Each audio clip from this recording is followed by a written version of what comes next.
Welcome back to Starting Six, a volleyball podcast with Haley and Liv. This is my lucky number 18, episode 18. And we are going to be recapping week 9. And you know, we were busy girlies this week. We had a lot going on. Liv was in Arizona, so she got on the plane, took off. So I had the luxury of choosing the game of the week. So that will come at the end of today's episode. So you might notice that we skip over a pretty crucial game when we get to that date, but don't worry, we're going to come back to it. We have quite a bit to talk about today. First of all, it's Halloween, and it was a full moon last weekend. So I feel like a lot of the upsets we're going to be talking about have to do with the full moon. Yeah. Definitely. You and I always say that the full moon is real. It's a real thing. Things happen. People change. It's a real thing. I hate full moons. They're cursed. And that is exactly what showed. I agree. I think that the moon and the universe had a hand, because typically when we're kind of preparing, I'm sure you do the same, but like when I see stuff that the NCAA is posting about like final scores, upsets, whatever, I screenshot so I don't forget to cover that game. And my camera roll was flooded with upsets. And all I could think was the person who creates these graphics was probably really getting use out of the upset one, because it was posted quite a bit. So I'm excited to get into it and start covering some of those and get to our game of the week, because it's a crazy one. Yeah. All right, let's kick it off. We are going back to the 25th, which would have been Wednesday. Yeah, there wasn't much until then. So starting off with kind of a bang, in my opinion, in Big Ten play, Illinois hosted Indiana and won in 5. Yeah. I was actually very impressed by this, because Indiana, I think, has been the unranked Big Ten team that has kind of been like making waves a little bit, obviously outside of like Minnesota. But yeah, those scores, it looked like it must have been a pretty close game. So the scores were 26-24, 18-25, 25-23, 10-25, 15-10. So besides that fourth set there, it looks like it was pretty close. Illinois' top hitter had 15 kills and Indiana's had 16. I didn't watch this game because these aren't two teams that necessarily, grab my attention. Yeah. However, Illinois might be moving its way up in my list a little bit. But I think this will cause some pretty big movement in the Big Ten standings. Yeah, I feel like we've talked a lot about Indiana kind of being an underdog and taking good teams to 4 or 5 and having a lot of grit.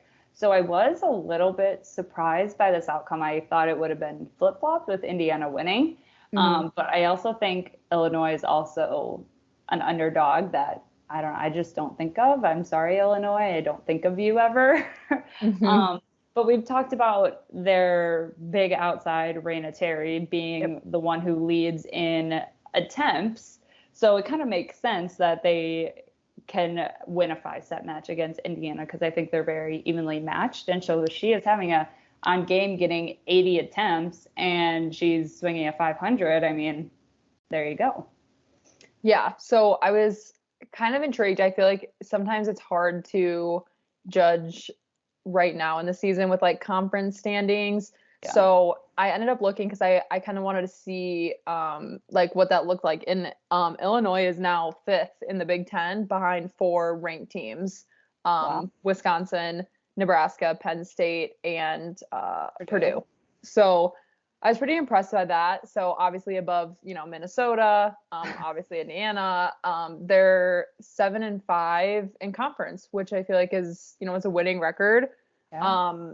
And it was interesting because it's like they're sitting at 7-5, which is like kind of just over a winning record. And the other like top 4 above them are like basically only wins. So it's kind of interesting to like see that like kind of gap. But yeah, 5th behind 4 ranked teams. So Illinois was just kind of out here starting us off with a big wave there. Great. The other two games that I think are worth noting, but we don't have to go too crazy into detail. Ole Miss hosted number 19 Florida. Florida won in 3. And Missouri, who we talked about kind of in depth last week, they hosted number 12 Tennessee and lost in 4. Mm-hmm. Next, the 26th. I'm excited to talk about this one because this was insane. Number 5 Texas hosted number 20 Baylor, and Texas ended up winning in a reverse sweep in 5. Yeah. I don't know how Texas keeps getting away with this kind of shit. I know. Because it genuinely like confuses me how they can end up like how you're down 2 sets and always manage to come back and win the next 3. Like it never fails for Texas. And a part of me was kind of rooting a little bit for Baylor, like get in there, like come, this is big time.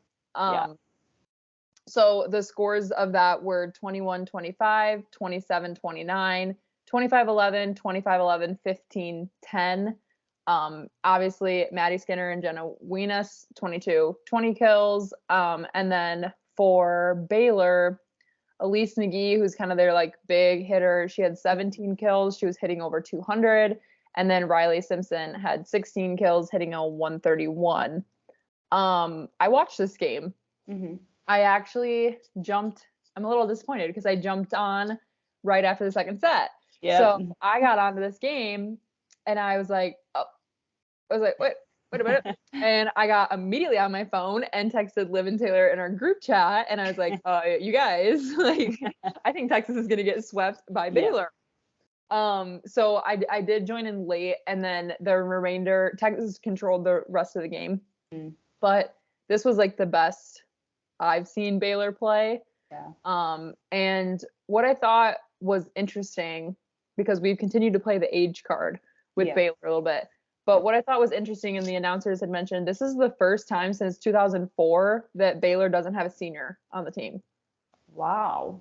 Yeah. So this is definitely a literal like rebuilding or maybe even a starting from scratch kind of team. And we've mentioned age a bunch, and I think that came to fruition in a match like this, because frankly, when you're up 2-0, you should be finishing in 3 or 4. Yes. So I think that the age thing does kind of, there's a lot of factors, but I think it plays into it a little bit with getting that far and then stopping and losing 25-11, 25-11. Like you just won. Yeah. So I think that plays a little bit into it. But yeah, first time since 2004, no senior. Wow. But that's also interesting to think about, that Texas is more senior heavy or upperclassmen heavy, but has continuously had reverse sweeps. So it's like, what's going on? Why are you guys having such a slow start in almost all of their matches? I feel like, or at least going to 4, if not 5. And I think we've talked about this in the beginning. They had a really slow start to the season. They're still having slow starts, but are able to finish and push through. But I don't know how that's going to correlate in the postseason when they are playing teams that it's like ride or die. Like, we can't give up. Because I feel like knowing that they're 5 still, which I don't know how they're so high in their rankings, to be honest. Like, they're probably going to be playing a lower team, but as they get farther into the postseason, you can't have a 2 or an 0-2 start against Nebraska, against Stanford, against Wisconsin. Like, I don't know. Yeah, it's risky. I think it's a risky game. And then you could also kind of argue like the flip side, like, okay, so Texas is a little upperclassmen heavy. Is that why they're able to turn around and do these reverse sweeps? Because they get in the huddle, someone starts leading and says, hey, here's what we need to do. Here's how we problem solve. And then you're winning 25-11, 25-11, taking it to a 5th set. So it's like, it's so easy to argue like both ways. Yeah. And I think Baylor has remained successful for the situation that they were given, but I also agree, like, there's just no reason that this should be happening to Texas. Like, there's just not. I watched the game. As soon as I turned it on, I was like, how is this it going to 5. Exactly. Because when they are on, they are so on. And it's like, why is it taking you 2 sets for someone to pick it up and lead? Like, that's my question. You do have so many seniors that are leading probably in the first 2 sets, but why isn't it clicking? Right. Yeah. It's the mystery. It's like the 7 wonders of the world to me. Like, I don't understand. I genuinely don't, because I turned the game on and I'm like, I walked up to the TV to make sure that like I was reading it correctly. I was like, what? Like, that should not, at that point, just let them sweep you. Exactly. I don't know. Anyway, I don't know. They get me all worked up because like I watched the game. There's no reason it should have been in 5. All right. Anyways, moving on to an upset, a big one. Kansas State, who we've talked about quite a bit recently, swept number 8 BYU. And I mean swept. 25-18, 25-16, 25-19. Yeesh. Who's Kansas State? No one knows, but they're here. Don't know, but there they are. So Kansas State, their 2 top hitters that we've mentioned every time, Aliyah and Anaya. That's not confusing, but Aliyah Carter had 18 kills and was hitting a .317, and Anaya Clinton had 13 kills, hitting a .684. Oh. On the flip side, BYU, their kind of go-to is Erin Livingston. She had 12 kills and was hitting a .179, and BYU had 4 hitters in the negative. Oh. 4. Ooh. Yeah. That explains it. Yeah. So my notes just say, oh, because I was like, and yeah, Kansas State has just kind of been that like, it's just like they've been kind of flying under this like radar, and then they'll jump up a little bit and then they kind of go back down and they jump up. Yeah. But this is a huge win for them. Yeah. Yeah, that's awesome. Good for them. The rest on the 26th, number 16 Purdue sweeps Minnesota, and number 14 Kansas sweeps West Virginia. So then on the 27th, Kansas State and BYU did their second game of their doubleheader, and Kansas State swept them again. 25-21, 25-22, 25-21. Those were a little closer. A little closer, but still sweet. Back to back. Again, Erin Livingston, 12 kills. She hit a .154 in this one. Aliyah for Kansas State had 17 kills, hitting a .163, and Anaya had 16 kills, hitting a .455. So the 2 of them just were popping off, and so down goes BYU times 2. Yikes. Yeah, I was like, I saw the first one, and like we've seen that with like Texas, like they'll. Or like, I think with Texas, like they've gone to 5 and then they've turned around and swept, which is actually what I'm about to say. But it's not really something you see a lot in terms of an upset, back-to-back upset sweeps. Yeah. Yeah. That's crazy. Like, holy.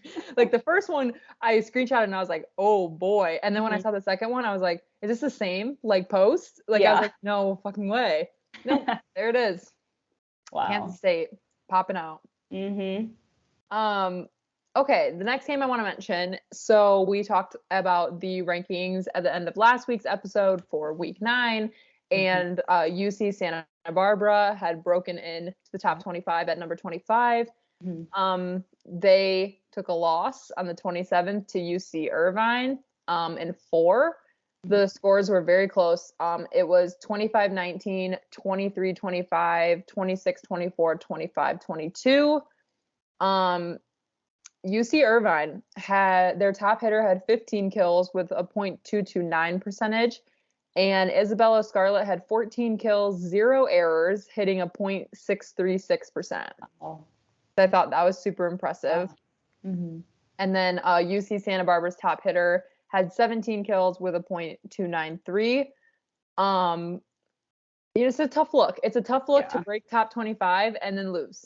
You know, that's it's a tough turnaround. Yeah, we've unfortunately seen that a few times with some of the other teams that get their toes in the water and then are quickly yanked away. Yeah, which is sad to see, but yeah, it just kind of sucked.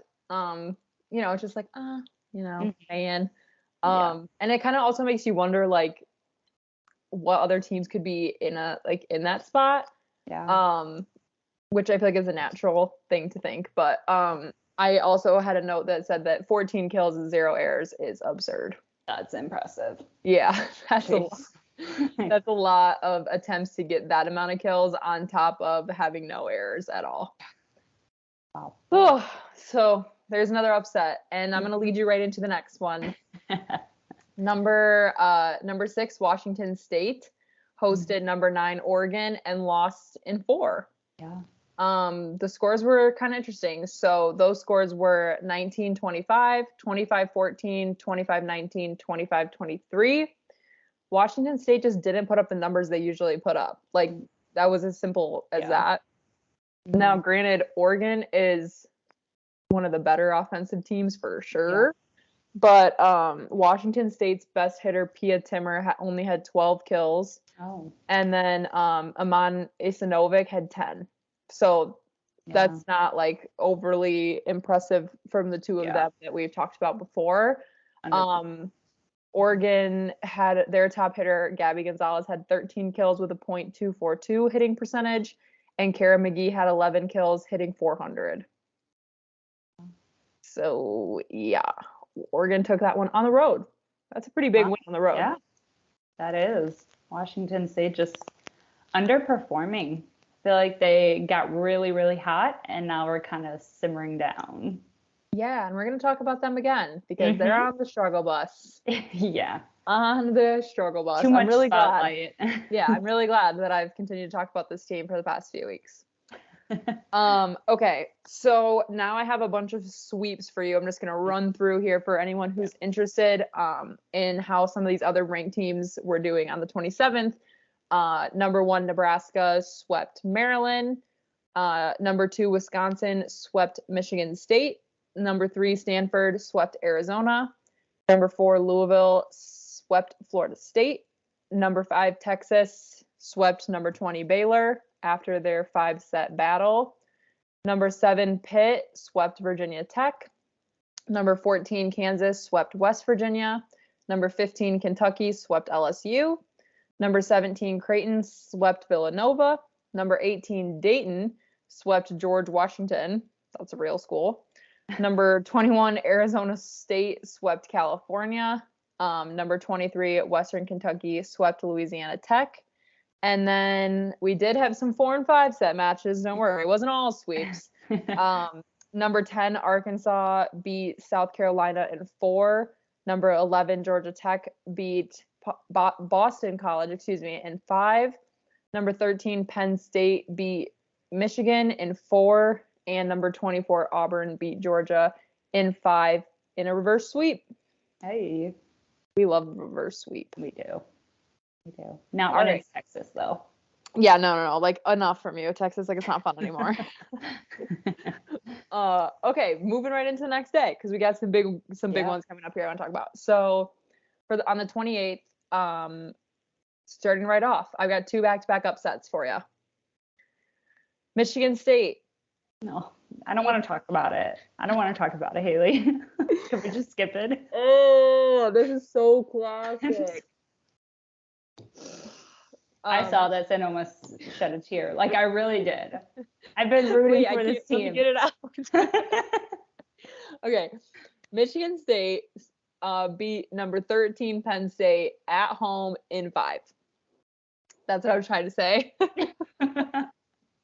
The scores were crazy. They were really close. Yeah. So those scores were 25-19, 11-25, 16-25, 25-18, 18-16. What I want to talk about is Jess Murzik had 19 kills for Penn State, hitting a .216. The next best hitter had 8 kills and a negative hitting percentage.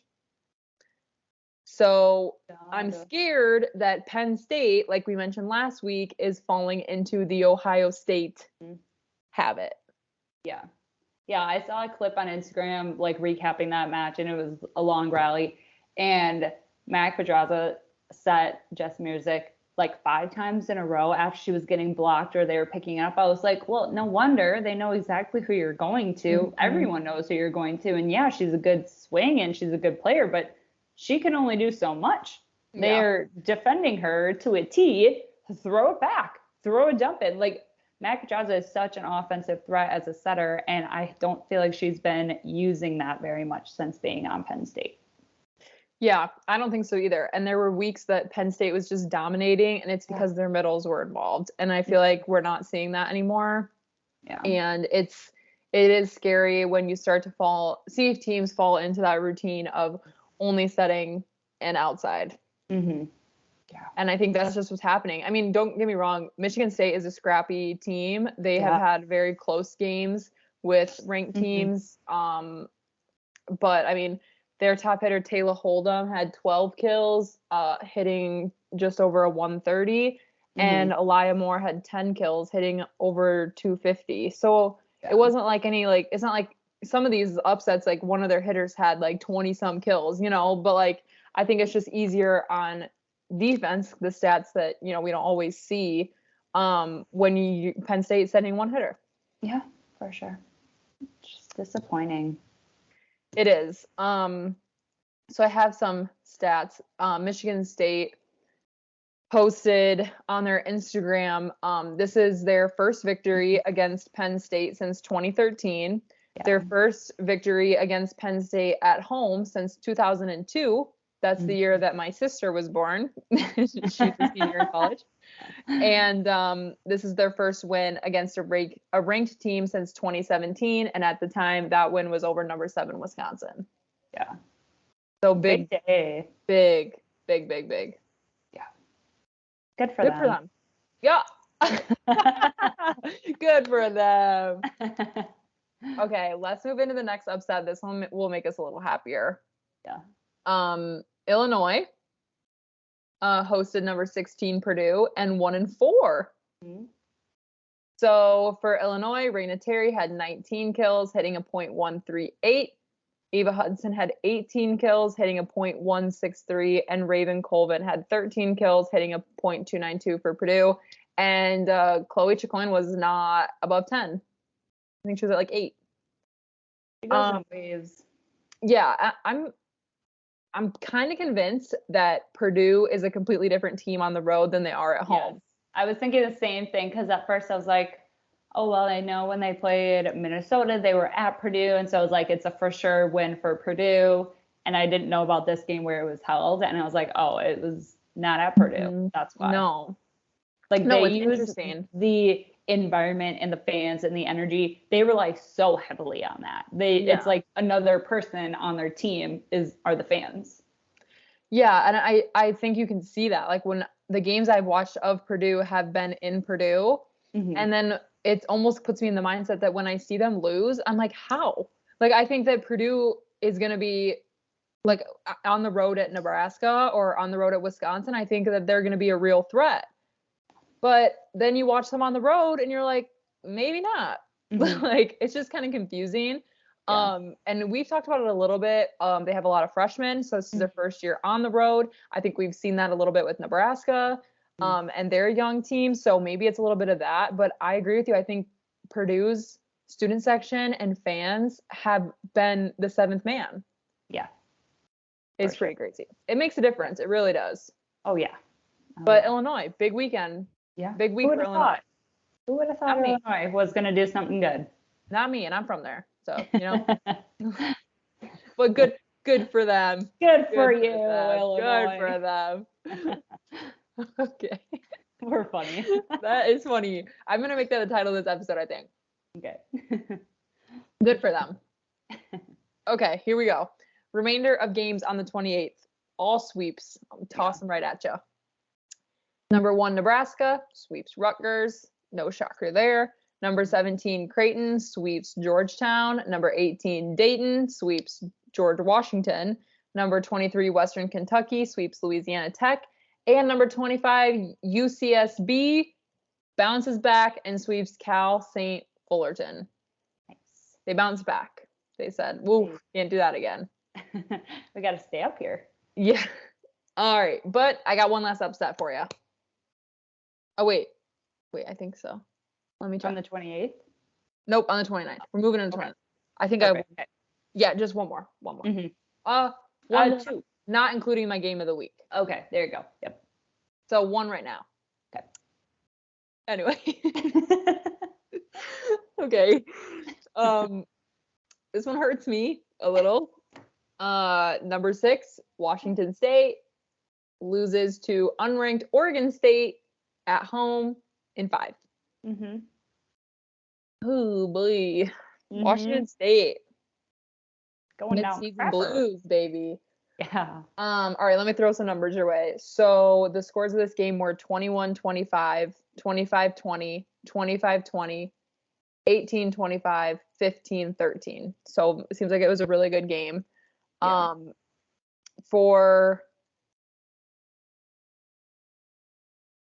I think I have these backwards, so hold on my brain.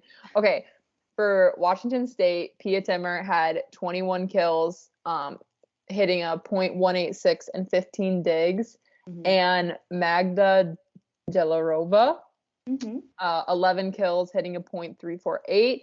Oregon State, their top hitter, Peyton Seuss, 18 kills, hitting a .268. And then Michael Vernon had 17 kills, .289 with 13 digs. And Megan Sheridan had 16 kills, hitting over 200.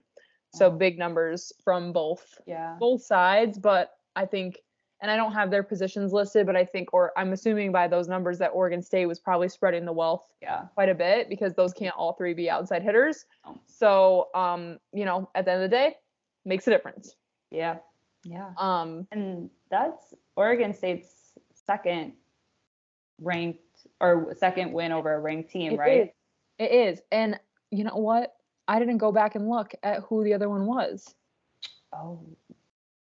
Let's see if I can find it. It was recent, right? Yeah, was it last week? No, I didn't see anything last week. Then 2 weeks ago. Over Arizona State. Oh, okay, that's what it was. Weeks ago.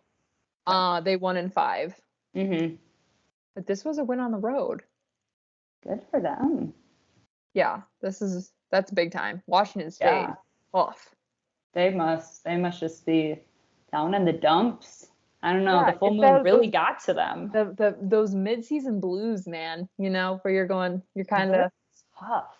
Yeah, you're just kind of like questioning your whole life, and if this is what you're really supposed to be doing, and your body hurts, and you're behind on your homework, and it's hard to come back from that too. Like once everyone goes through it at the same time, like sometimes it's kind of nice when you go through waves. And so like the first part of the team goes through it and then is back up, and then the second part, and then the third part. But when it's the whole team, that sucks. Because just everyone is pissy and everyone is just a bitch. Like plain and simple. Like it is horrible. Literally. On a team with 18 other girls when your whole team is in those mid-season blues, because it is horrendous. Your coaches are upset because no one knows what's happening. You don't even know what's happening. I feel for you, Washington State. Yeah, been there. Oof, have I been there. Yeah, hopefully they can bounce back, but 2 losses like that is tough. At least one was ranked. One was a ranked loss, at least. True. But yeah, not good. Not good for them. Good for Oregon State, not for Washington State. Okay, I'm gonna run through some of these other games that we're not gonna go in depth about, and then I want to talk about the border battle. So, really quick here, I got some sweeps for you. Number 4, Louisville swept Miami. Number 7, Pittsburgh swept Wake Forest. Number 9, Oregon swept Washington. Number 10, Arkansas swept number 19, Florida. I figured we beat that dead horse, so we don't need to go at it again. Number 11, Georgia Tech swept Syracuse. Number 12, Tennessee swept Texas A&M. And number 22, Houston swept Cincinnati. Number 24, Auburn won over Alabama in 4. Michigan won over Ohio State in 4, which I thought was a little crazy because I'm not, we've said our piece about Ohio State, but Michigan, not great. No. Not a great team. So that's a real doozy. And then the last Big Ten that I just want to mention quickly, Northwestern beat Indiana in 5. And these scores were insane. 25-23, 32-34, 21-25, 25-22, 15-10. Wow. 32-34. That's crazy. That's a good match. That probably was really good. At the field house and stuff, like they stand on their feet for game point. Yeah. Like imagine standing on your feet for like 8 extra points. Just cheering with the same amount of energy the whole time. Yeah, like it doesn't even count now. Like it's not the same. No. Yeah, I just saw that and I was like, oh, that sounds horrible. Good for you, Northwestern. Indiana, where did you go? Where did you go? Seriously. They must be in the blues too. Yeah, with Washington State. Mm-hmm. Speaking of the blues, Minnesota's probably got them pretty bad. That was a good transition. They are down in the dumps. That was good. That was good. Yeah. Okay, yeah. Let's talk about the border battle. So I did not choose this as game of the week because I don't want to form a bias. You know, we're Wisconsin fans, and we did Wisconsin last week. Was that last week already? Yeah, Nebraska. 2 weeks ago. No, it had to have been last week. Yeah, it was. It was. That feels like forever ago. It does. We record on a Tuesday one time, and we're like all turned around like we never recorded in 80 years. Okay. So let's talk about the border battle. Yes. Number 2, Wisconsin hosted Minnesota in the annual border battle match and swept. Bad. Yeah. Bad. Big brooms. Yeah. 25-13, 25-20, 25-19. Taylor Landfair had 12 kills, hitting a .250 for Minnesota, and McKenna Wooker had 5 kills, hitting a negative .059. Couldn't get past that Wisconsin block. No. And for Wisconsin, really just wanted to highlight Sarah Franklin. This was her career, or her season high for kills, 21 kills, 1 error on 44 attempts for a .455. So Sarah Franklin got 21 kills in 3 sets, and only one of those sets did the opponent hit 20. That's crazy. Yeah, like she popped off. Yeah, love that. I saw that she had in total 27 points. Yeah. So she won one of the sets herself. Yeah. With that. Out of the 3. Yeah. Good for you. There wasn't like when I was watching, I obviously could see Sarah Franklin getting kill after kill, whatever. But like it wasn't like one of those things where you're like, oh, Sarah Franklin carrying the team on her back, because I feel like Wisconsin really stepped up defensively in this match, which is what was needed. Yeah. But yeah, Sarah Franklin just like decided to have like one of the best matches of the year for herself. So let's run through a couple of stats here that came out today. Yeah. So this was the first volleyball match ever played on Fox Network on a Sunday. On a Sunday. I want to reiterate that. Fox on a Sunday. And then today, Badger Volleyball posted the viewers for this match. Yeah. So just to put some things in perspective quick. So this year, the Wisconsin at Nebraska match last week on the Big Ten Network pulled in 612,000 viewers. The 2021 National Championship, Wisconsin and Nebraska, 1.2 million on ESPN. Yep. This border battle match, 1.66 million viewers. That's incredible. Insane. So, so like we said, this was the first ever volleyball match aired on Fox, and it shattered the previous record of 612,000.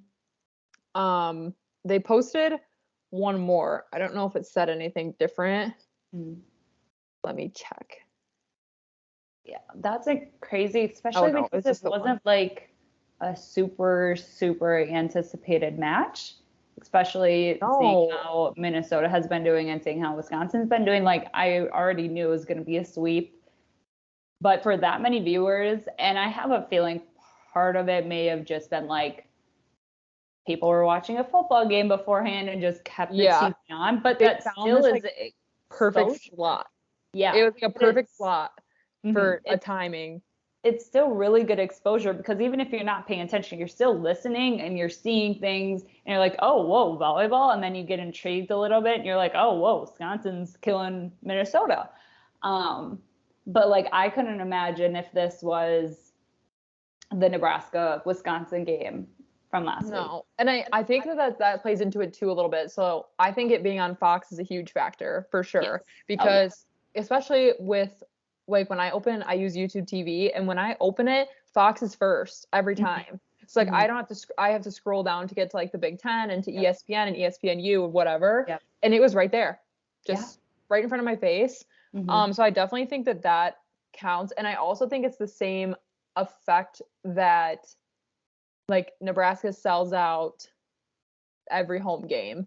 But when Wisconsin played there, they created more seating in the ceiling basically, so they could fit more people in there. And I think that I don't think it was a highly anticipated match in the way Wisconsin and Nebraska was, but I think that for Wisconsin fans, it's anticipated because of the border battle. Yes. So I think it just kind of added like that extra layer of like, I'm going to tune in because it's the border battle, I guess you could say. Whereas like, I don't think if there wasn't the title and the hype around the border battle, I don't think it would have been like as crazy, but I think it being on Fox had everything to do with it. Honestly. I totally agree. Agree. I was trying to find, I have to scroll so far down, but I was trying to find what the viewership was for Volleyball Day in Nebraska on TV. Oh. Because clearly it wasn't higher than 600,000 people. But I feel like that's kind of crazy. I don't see any numbers. I was just curious in comparison to that. But yeah, because we knew that the national championship from 2021 brought in so many. Because I think for you and me, that was like the first thing that happened, the first time that we were like, people actually care about this. Like we were watching it in the bar. Like we were watching the Final Four in the public house in Platteville, Wisconsin on the TVs. Yeah, it was insane. Yeah. So yeah, just definitely crazy. I mean, it's really cool to see 1.66 million people. Like that's so many. So hopefully this is something that can continue with Fox, because I think it makes a difference in the same way that ESPN did when they started playing on ESPN. Yeah, totally agree. And I think it's just kind of fun to mention that also a bunch of the student section fans dressed up in Halloween costumes. So it just kind of like added another piece to it. And so there's like 4 or 5 of the fans in the front row or on the court that were dressed up as Kelly Sheffield, and it was my favorite thing to see because they had the bald cap on with the red shirt and the clipboard and the khakis. It was great. Yeah, it was funny. I mean, Wisconsin looked great. Yeah. It's exciting to anticipate when Nebraska is there. You know, like I think watching them play like that against Minnesota, and watching them every time they play at home, they just feed off of the field house. And I just am so excited to see how that translates to the rematch against Nebraska. Yeah. I'm interested to see, because you've mentioned this before, and I think that's a good point, is like they don't plan the broadcast. They plan the broadcasting stuff out ahead of time. So like it's not as likely for Fox or ESPN to like know when a big game is going to be a big game, because you don't know where people are going to fall, like, you know, the whole thing. You just can't really plan for all of it. But I would assume that the Nebraska-Wisconsin game is going to be on a higher platform. Yeah. Especially after what it was on the Big Ten. I would imagine ESPN would maybe try to pick that up. Oh, yeah, I agree. And I'm looking right now because I think that game is because it's the Friday of Thanksgiving. And I want to say it's at an earlier time. It's at like... It is. It's at 3. 3. So... On a Friday. I don't know. Do they have it listed, like what it's going to be on? It says Big Ten Network. I hope not. They can do better than that. Again, I agree. I think that they might change it. Especially if like there's not big college football. I don't know when college football plays over Thanksgiving. Is it Friday or is it Saturday? I don't know. But I feel like if Saturday. There isn't a lot of other sports, why not? It boosts their ratings. That's a perfect opportunity. If there's no other sports going on, Fox, pick them up. That is going to be... That could be why the Big Ten won't give it up, though. True. Yeah. Or they could just broadcast it on all platforms. Yeah, they really should, to be honest. But interesting. Yeah, wow, the season's winding down. There's not a lot left. No. How many more weeks? It's going to be time for us to make our bracket soon. Ooh, I'm so excited. We'll have to get Taylor on here with the start of our brackets. Yeah, we'll get Taylor on here for us to do our brackets. That was fun. It was. Okay. Anything else on the border battle? Nope. Not much of a battle, I guess, but okay. Game of the week. Let's do game of the week, and then let's go over the new rankings that came out yesterday and games to watch for starting tomorrow, Wednesday, because you're watching this on Wednesday probably. Okay, my game of the week.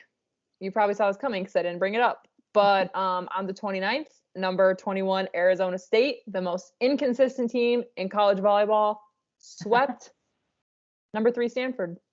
That was a bold statement. They're inconsistent volleyball team. I said that last week. I was like, this is a roller coaster of a team. It is. And this is why. Because they lose, they're off the rankings. Oh, they're back on the rankings. They're climbing the rankings. Sweep Stanford. Like, I'm also like, what the hell, Stanford? Did you like fall asleep? Yeah, these scores are bad. The scores were 25-16, 25-21, 25-14. And it's not like Stanford is playing bad on the road, like historically or anything like that.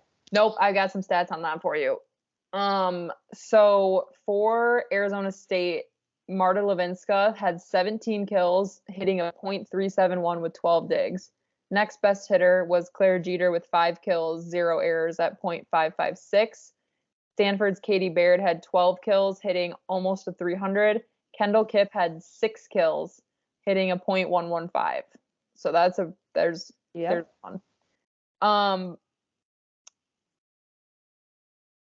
Okay, here's the stats I was talking about. So Stanford's record is now 18-3 and 11-1 in conference. They were undefeated in conference prior to this match.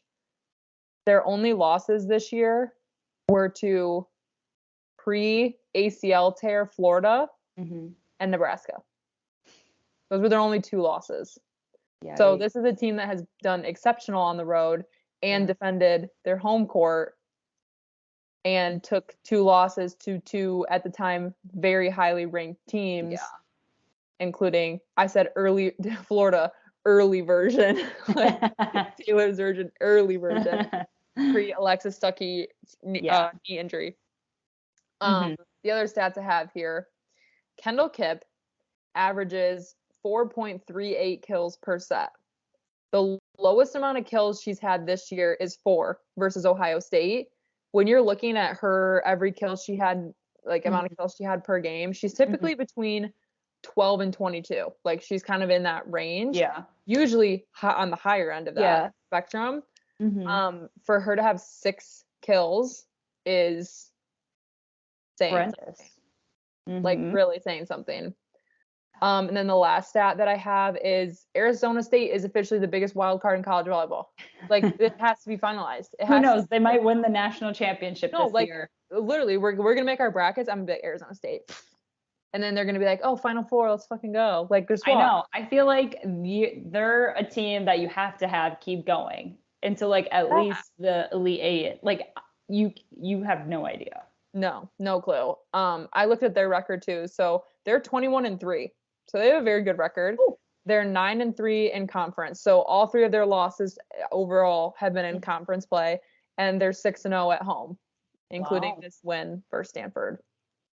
That's what I chose as the game of the week. I thought that was absolutely insane. You know, I was more shocked to see this than I was of the Kansas State BYU. Like this is like one of those games that I was like not even gonna like talk about it, you know. But yep, turned into a bloodbath. Yeah, super crappy for Stanford because the day prior, the Division One, what is it? NCAA Division One volleyball committee announced their top 10 rankings, and Stanford was picked number 2 over Wisconsin, and then this happens. Like, put your foot in your mouth. Not what you want. No, not what you want. Like, obviously Stanford's gonna come back and they'll be fine, but like, that's not something that's gonna like that's just gonna be with you now for the rest of the season. Yeah. I just think this is proof. Like Arizona State is an absolute definition of a wild card. Like what are they gonna do next? I don't know. No one knows. Like, they don't even know. You would ask me a week ago what's Stanford gonna do next, I would have said win. Yeah. And now I'm like, maybe not. I don't know. Mid-season blues club. Yeah. Crazy. Big upset. Lots of upsets. So many. Too many. Not enough reverse sweeps. No, sad. All right, let's get into the Week 10 rankings. So these came out yesterday. Bit of movement here. Yeah. Okay, I'll run through this list really quick here. So still at the top, we have number 1 Nebraska and number 2 Wisconsin. Still hurts a little to say out loud, and it hurt when I was typing it out, but that's okay. Number 3 Louisville. So they moved up, took that spot from Stanford. Texas moved up to number 4. Stanford dropped to number 5. Pitt moved up to number 6. Oregon moved up. Yeah, from 9. Oh, yeah. Oh, number 7. Woo. Arkansas moved up to number 8. Washington State dropped to number 9. A lot. Yeesh. Number 10, Georgia Tech at number 10. They moved up 1.